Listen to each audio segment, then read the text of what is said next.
So let's talk about the life of the mother exception.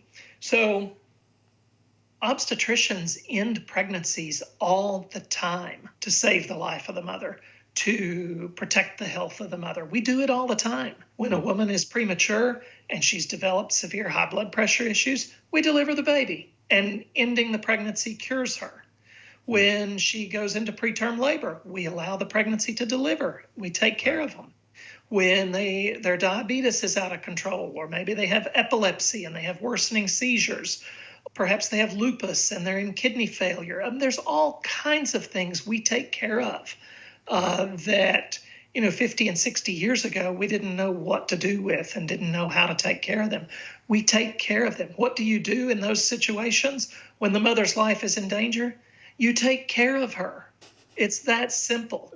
And Right. if you have, if you're out there and you're listening and you have a complicated pregnancy and you're going to a doctor for whom the easiest and fastest and first recommendation they have is for you to have an abortion for your problem, you go find yourself another obstetrician.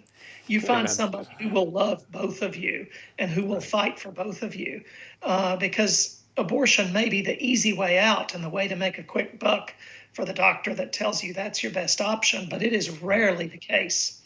Been a physician for 28 years now. How many times have I had to deliver a pregnancy that was so early the child had no chance of survival, or know that the mother was going to die if I didn't do that? How many times?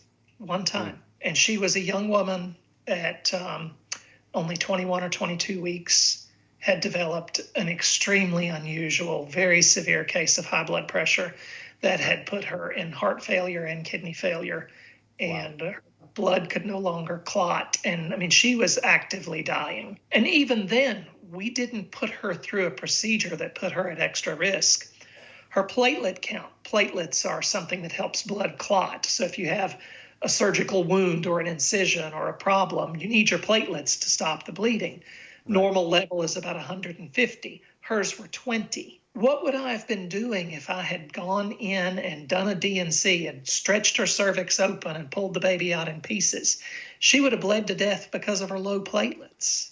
Wow. What we did was to induce labor with some very strong medications. Sadly, the child did not survive the labor process and was born intact, and the woman recovered.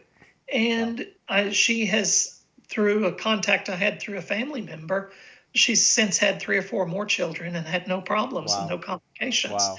Doing a procedure on her to end that pregnancy that would have been done the way abortionists do procedures would have killed her. Yeah. Any procedure on a critically ill woman that doesn't need to be done only adds to her risk. If a woman's life is in danger, deliver the baby the most safe way possible.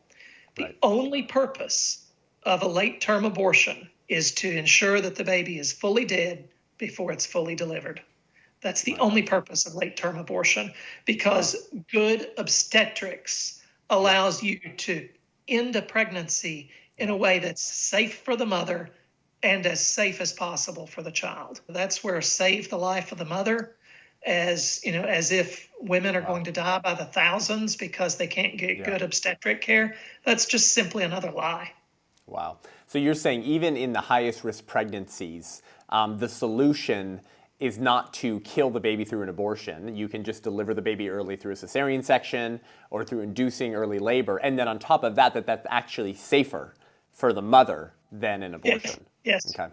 And it's safer for the mother because that occurs in the setting of a hospital, which has, a blood bank and has a lab and has an intensive care unit and has other physicians. If she develops a heart problem and you need a cardiologist to help you, or she develops a lung problem and you need a pulmonologist to help you. You have all those things in a hospital when you're providing good obstetric care. How many abortion clinics have an intensive care unit and have cardiologists and pulmonologists on call and have blood banks? If the woman is sick and she's in risk of dying, she doesn't need Dr. Leroy Carhart to pull her baby out in pieces in his office and send her home the same day. She needs a hospital. So what if someone tells you, Dr. Brent, that, but ectopic pregnancies, So, see, you have to perform an abortion because otherwise mom will die. So, see, you are on board with abortions to save the mother's life. How do you respond to that?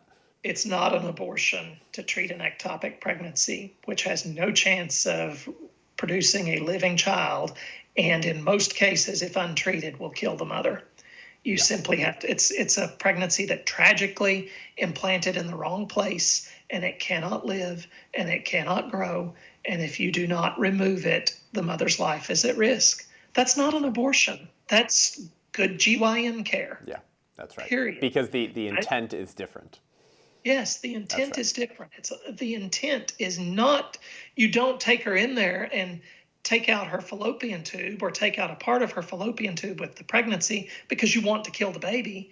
You go in there and do it because you need to save her life. And I couldn't tell you how many times I've done that. And I don't lose any sleep for doing it because there is no choice. That is not an abortion. Because if you don't, you lose 2 lives. That's right. Yes. You're going to lose one because the baby cannot live. And if you don't do something, you will lose the other one. That's not an abortion.